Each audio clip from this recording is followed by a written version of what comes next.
దోషభేదికి ప్రపన్న వినోదికి విఘ్న మల్లికాచ్ఛేదికి మంజువాదికి అశేష జగజ్జననందవేదికి మోదక ఖాదికి సమదమూషక సాదికి సుప్రసాదికి.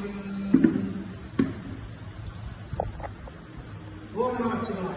వందే శంభుమాపతిం సురగురుం వందే జగత్కారణం వందే పన్నగభూషణం మృగధరం వందే పశూనాం పతిం వందే సూర్య శశాంకమగ్నినయనం వందే ముకుంద ప్రియం వందే భక్తజనశ్రియం చ వరదం వందే శివం శంకరం.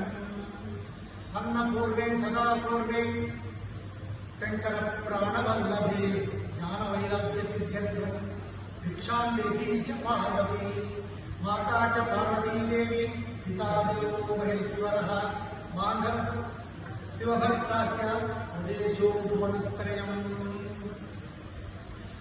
కార్తీక మాసాధిపతి ఓం దామోదరాయ స్వామి నమః.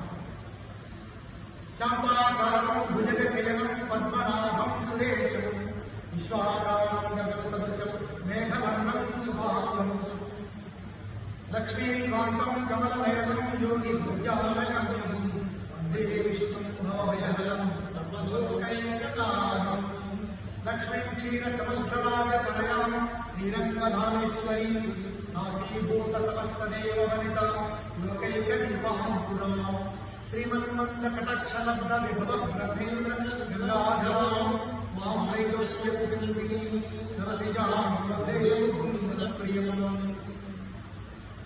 కార్తీక మాసంలో ఈ పవిత్రమైనటువంటి అన్నపూర్ణ రామలింగేశ్వర స్వామి దేవాలయంలో తిరుమల తిరుపతి దేవస్థానం ధర్మ ప్రచార పరిషత్ వారి ఆధ్వర్యంలో భద్రాద్రి కొత్తగూడెం శాఖ మరియు భద్రాచలం శాఖ శ్రీ విజయగోపాల్ గారి ఆధ్వర్యంలో ప్రవచనాలు జరిగాయి. ఇది చివరి రోజు. ఈ చివరి రోజు మనము చాతుర్మాస వ్రతం గురించి తెలుసుకుంటాం.